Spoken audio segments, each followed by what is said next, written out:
Hello hi అండి. అందరికీ నమస్కారం. అరుణ్ శివ యూట్యూబ్ ఛానల్కి స్వాగతం. నేను మీ కే వరప్రసాదను.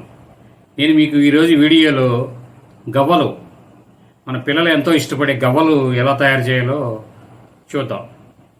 ముందుగా మీరు 100 గ్రాములు డాల్డా, 1/2 కేజీ మైదా, కొద్దిగా తినే సోడా, కొద్దిగా బేకింగ్ పౌడరు, రవ్వ, బొంబాయి రవ్వ ఒక 20 గ్రాములు, అంటే 50 గ్రాముల దాకా వేసుకోవచ్చండి.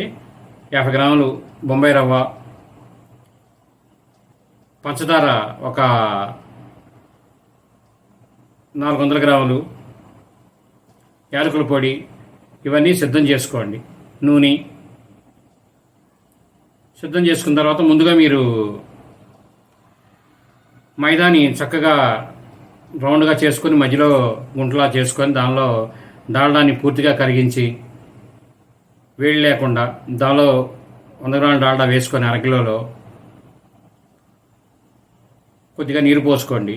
నీరు పోసుకొని దానిలో మీరు గవ్వలు బాగా టెంపర్గా ఉండాలి, టక్మని ఇరగాలి.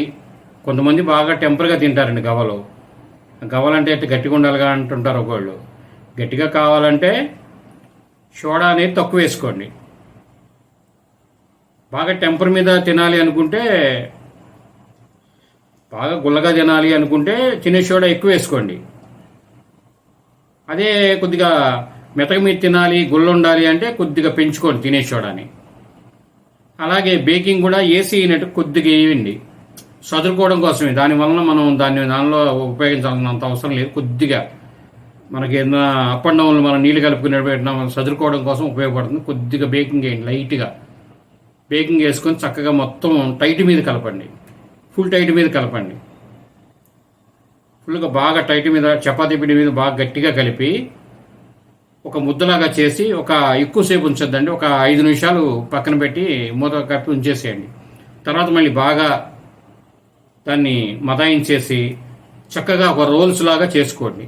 ఇప్పుడు మీరు చెకోడీ చేసుకున్న దాని మీద కొద్ది లావుగా రోల్స్ లాగా చేసుకొని చిన్న చిన్న ఖర్జూరాల్లాగా కట్ చేసుకోండి. చిన్న చిన్న ఉండల్లాగా కట్ అవుతాయి. రోల్స్ చేసుకొని కట్ చేసుకుంటే అవన్నీ ఒక చాట్లో వేసుకోండి. ఒక చాట్లో కానీ పళ్ళెంలో కానీ అవన్నీ చక్కగా మొత్తం కట్ చేసి ఉంటాయి.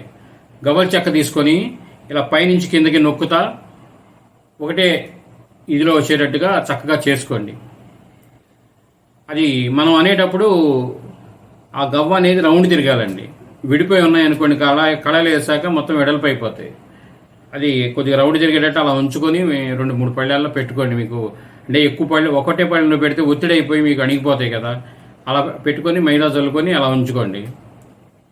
అలా ఉంచిన తర్వాత నూనె పొయ్యి మీద పెట్టుకొని ఈ కాక అనేది మీడియం కాక మీద వేయాలండి. మరీ కాక తక్కువ మీద, కాక ఎక్కువ మీద కాదు. మీరు దించేసి కింద పూర్తిగా గోరువెచ్చగా మీద కొద్దిగా ఎక్కువ ఉన్న తర్వాత ఫ్లేమ్ కట్టేయండి, లేదా దించండి, పర్లేదు, ఎలా మీ ఇష్టం. అది ఫ్లేమ్ లేకుండా వేయండి. పొయ్యి మీద వేస్తే ఒకటి లెగుస్తుంటాయి. తర్వాత స్టవ్ వెలిగించి పూర్తి సిమ్లో పెట్టేయండి. పెట్టేసి ఒకసారి నూనె కళాని కానీ గిన్నె కానీ ఇలా పట్టుకొని ఊరిని ఇలా కదిలించండి. ఈ మైదా రకాలు ఏ చేసినా అలా మధ్యలో చేస్తుంటే ఏంటంటే మనం వాటిని ఎక్కువ కదపకుండా కదులుతుంది. అటు ఇటు 2 వైపులా గుడ్డ పట్టుకొని కొద్దిగా కదిలితే అలా అడుగునన్నీ అతుక్కుపోయి నేను కదులుతాయండి. కదిలిన తర్వాత మీకు అన్నీ పైకి లేచిపోతాయి. అప్పుడు ఫుల్గా ఫ్లేమ్ వదిలేయండి. మెల్లగా చిన్న చెంచా ఒకటి తీసుకుని కదిలించుకుంటే చక్కగా ఫుల్ టెంపర్ మీద వేపుకోండి. అది చెగోడిలాగా వేపాలండి. టెంపర్ అయిన తర్వాత సెగ తగ్గించి అలా ఒకటే గ్రాడ్యువల్గా వేపుకొని వేపాలి. కొంతమంది ఏంటంటే పొయ్యి మీద వేసేసేసి అదే కాక మీద వేపేస్తారు, బజ్జీల పునుగులాగా వేసేస్తారు. అలా అవ్వదండి. ఇదేంటంటే మనం మంట వదిలిన తర్వాత కళాయిలో వేసుకుంటాం, అవి పైకి లెగుస్తున్నాయి. మంట వదిలేవు, అవి టెంపర్ అవుతాయి. పైన పట్టుకుంటే కొద్దిగా గట్టిగా అనిపిస్తాయి. అప్పుడు కొద్దిగా ఫ్లేమ్ తగ్గించండి. తగ్గించి ఒకటే లెవెల్లో అలా వేపండి. లాస్ట్లో పెంచండి ఫ్లేము. అప్పుడు ఏమవుతుందంటే దానికి ఉన్న ఆయిల్ వదిలేస్తుంది. ఈ మనం ఏపు అనేది కన్ఫర్మ్ అయిపోయి టెంపర్ అయిపోద్ది ఫుల్గా గవ్వ అనేది. అలా ఏపి చక్కగా ఆరబెట్టుకోండి చల్లారేదాకా. ఒక 5 నిమిషాలు ఆరబెట్టుకొని గోరువెచ్చుకుంటే ఏమవుతుందండి, అంటే వేడి మీద పాకంలో వేసేస్తే మెత్తపడిపోతాయి. అలా అయిన తర్వాత పొయ్యి మీద పాకం పెట్టుకొని కొద్దిగా ముదురు పాకం తీసుకోండి. లడ్డు పాకం మీద కొద్దిగా ఎక్కువ ఉండేటట్టుగా పాకం తీసుకోండి. దానిలో యాలకాయ పొడి వేసుకోండి. కలర్ కావాలంటే మీరు మిఠాయి రంగు కానీ లేదనుకోండి లెమనేడ్లో కలర్ వేసుకోవచ్చు. ఈ గవ్వలో కొద్దిగా కలర్ వస్తాయండి. బ్రౌన్ కలర్ వచ్చినా మీకు కంగారు పడద్దు, టేస్ట్ బాగుంటుంది తినే సోడా వలన. మీరు తినే సోడా అనేది తక్కువ వేసుకుంటే వైట్గా ఉంటాయి, బాగా హార్డ్గా ఉంటాయి. కానీ గవ్వల లైఫ్ అంతా ఏంటంటే ఏపుకునే దానిలోనే ఉంటుందండి. చెగోడి గవ్వలు రెండు ఏపు ఒకటే.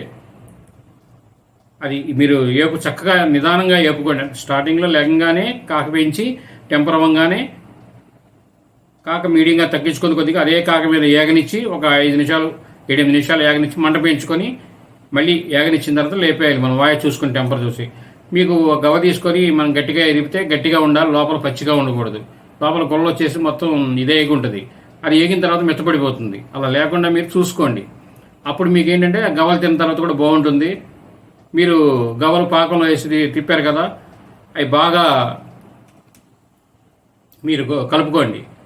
బాగా కలిపిన తర్వాత ఒక స్టేజ్ వచ్చిన తర్వాత విపరీతంగా కలిపారనుకోండి మీరు గవ్వలన్నీ పొడి అయిపోతాయి.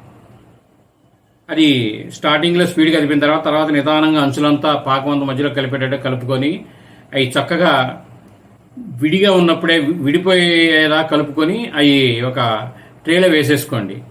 పూర్తిగా చల్లారాక ఒక కంటైనర్లో పోసుకోండి. వేడి మీద పోస్తే మెత్తబడిపోతాయి.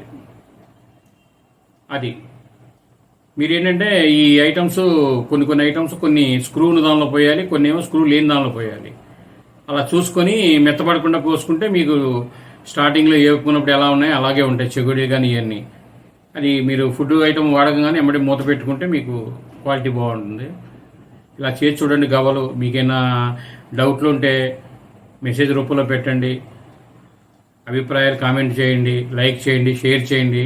తప్పకుండా నలుగురి చేత సబ్స్క్రైబ్ చేయించండి మీ ఛానల్లో మరిన్ని వీడియోలు చేయడం కోసం. ఈ వీడియో పూర్తిగా చూసినందుకు ధన్యవాదాలు. మీ మరిన్ని వీడియోలు చేయడం కోసం మీరు మా ఛానల్ని పూర్తిగా వాచ్ చేయండి, వీడియోలన్నీ పూర్తిగా చూడండి. Thank you.